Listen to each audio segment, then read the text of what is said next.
Hey everyone, First T here. Thanks for checking out this YouTube channel.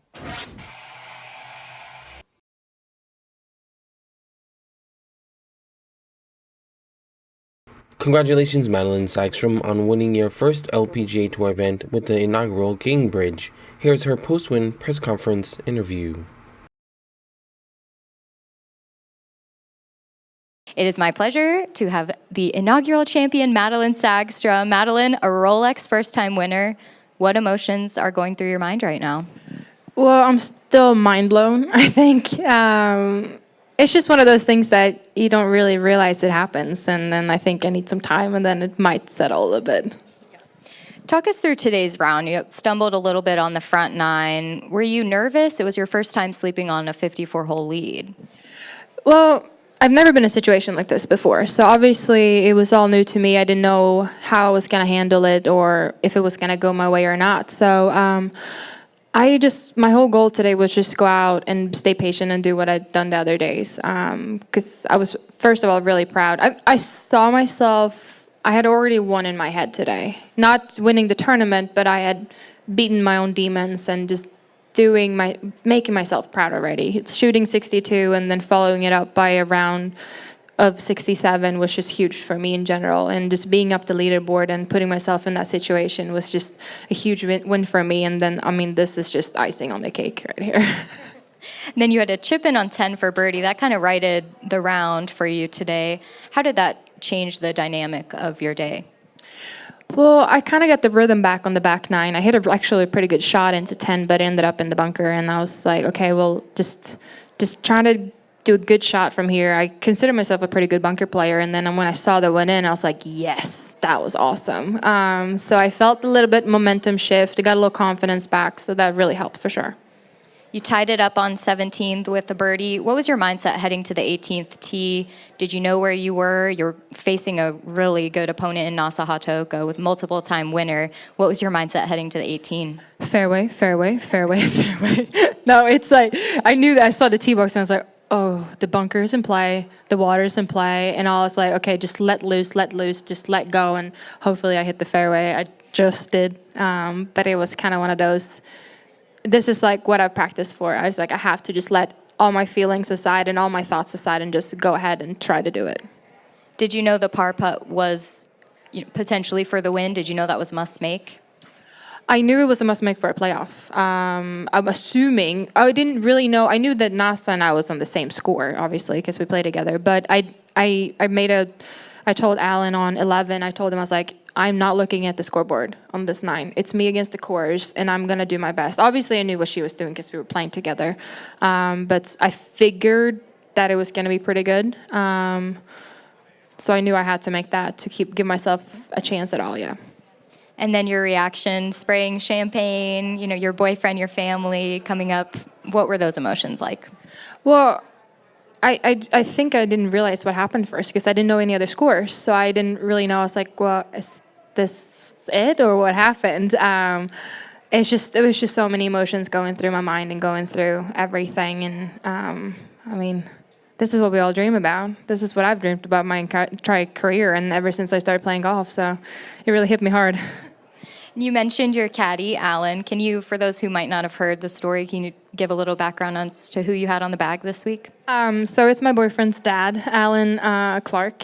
He thought he was going to go on vacation to Florida for 2 weeks, but I ended up calling him a few weeks ago and be like, hey, so my normal caddy is not coming. Can you caddy for me?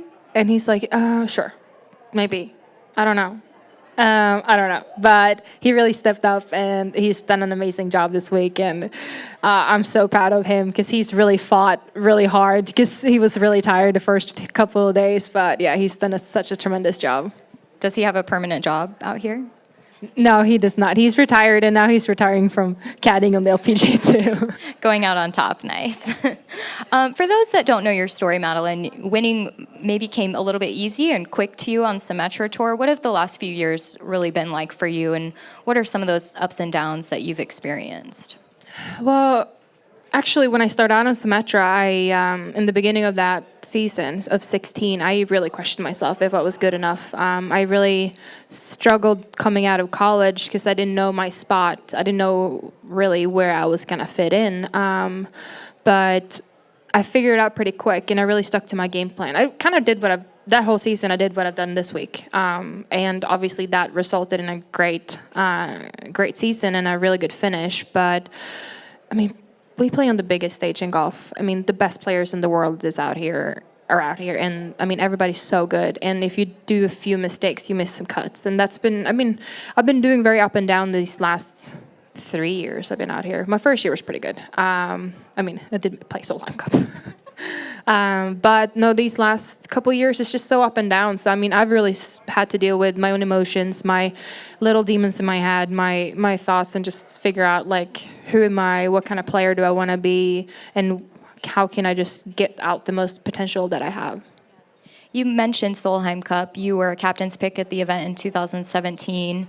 You were not at the event last year in 2019. You sent out a tweet kind of what missing the Solheim Cup meant to you last year and how you were going to use that as motivation. How did you do that, and how did missing that event maybe lead you to where you're sitting right now in the winner's circle?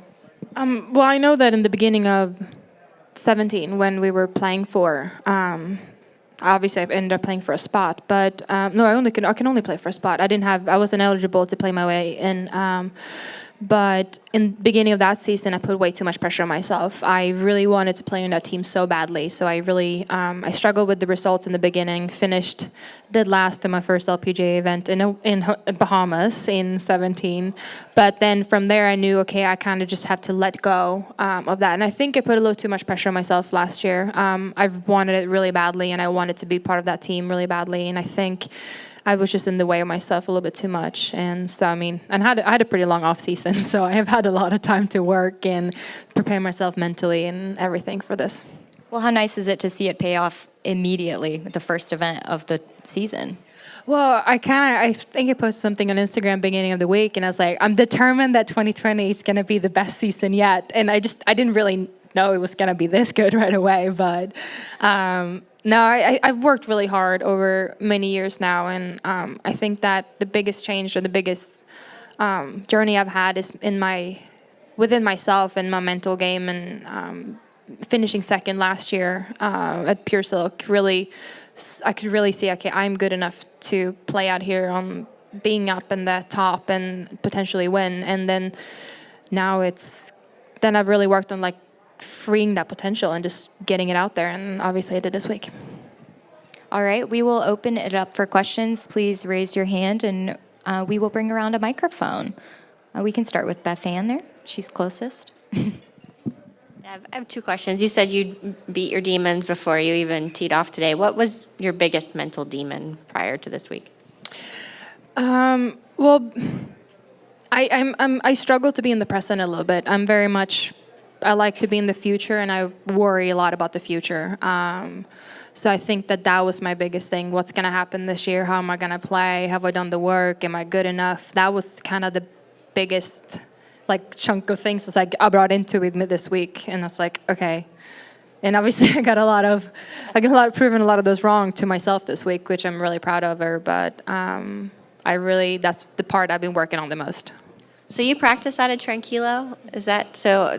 I didn't see you, but I guess you were there watching last week a little bit, and now obviously you'll be in that field.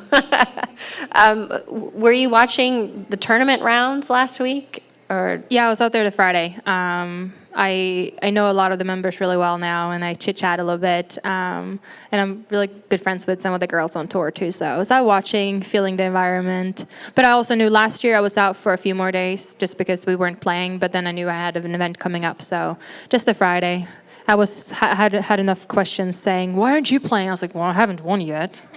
So I was kind of, okay, I'm done with that. So it'll be a little different next year. It'll be different now coming back home. And a big home course advantage, right? I mean, I would think so. No, I mean, I will have just being able to represent my home course at my home club would be amazing. I haven't really thought about that yet, but yeah.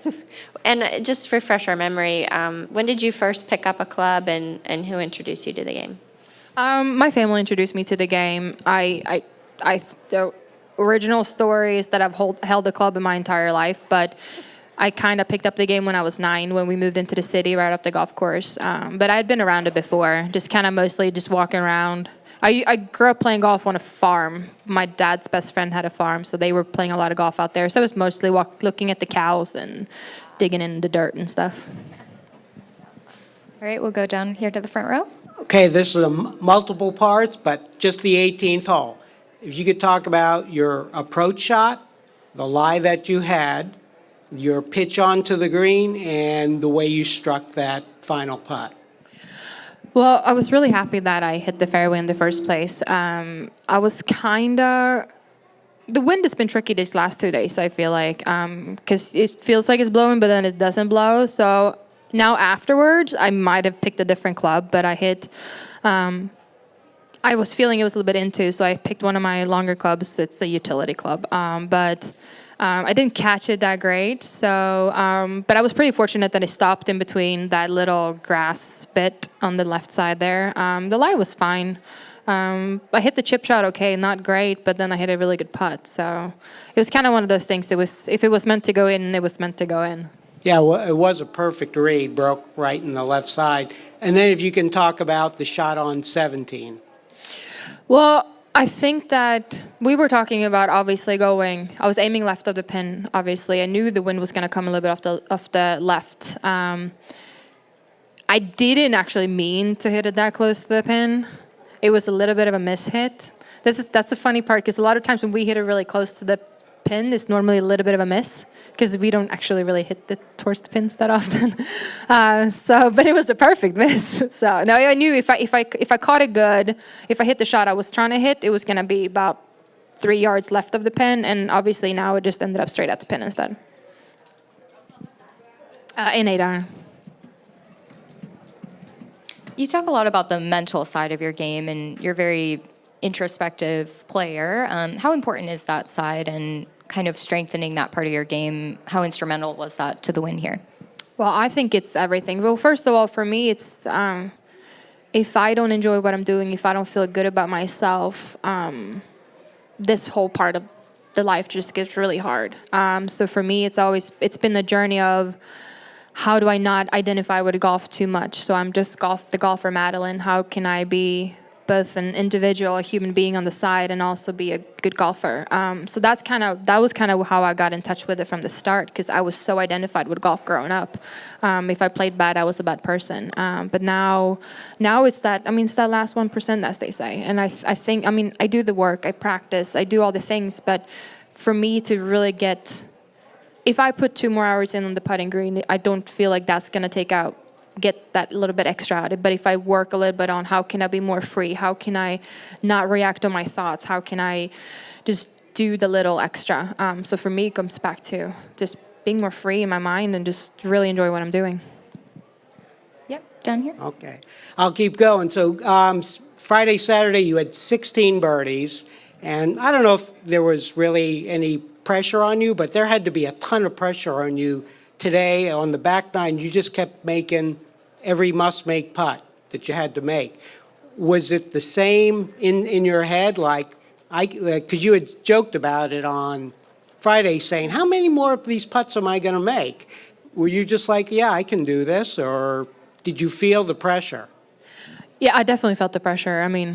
I felt shaky from the start today. It's like, oh, okay, let's do it. But my entire mindset was, okay, as soon as I got my line down, as soon as I got my read, I was like, just good speed, good speed, good speed. That was kind of what I was pumping myself with, and just confidence in the fact of not trying to get defensive and just moving on and just trying to stay positive and keep going. Because, some days you have it and some days you don't, and some days the putts drop and some days they don't. And obviously this was my week. I really think that is the case out here sometimes. Some weeks it's just yours, and ended up being mine. Beth Ann? What was your biggest takeaway from spending all that time with Annika Sorenstam a couple years ago? Anything she said in the team room that's kind of stuck with you that would help in a situation like today? Her sense of detail was incredible. She had figured out everything to the minimum, like everything. And she was just she's so trusting in the rest of us. And even though the last day we had quite an impossible task in front of us, but she was like, you do go out and take care of your thing. Just the fact, like what she's done her entire career. It's so just that it comes down to like the smallest things. And if you keep doing consistently, you can end up with great results and great, and obviously a great career, and just be a good person on the side too. Any further questions? I just have one more from me. How are you going to celebrate? I'm going to drive home and I'm going to sleep in my own bed tonight. Congratulations once again, Madelene Sagstrom.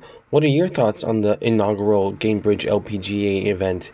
Let me know in the comment section below, and please click on the thumbs up icon if you liked this video. Subscribing to this YouTube channel and sharing the video also helps, and don't forget to click on the notification button for this channel so you won't miss the next First 2T video.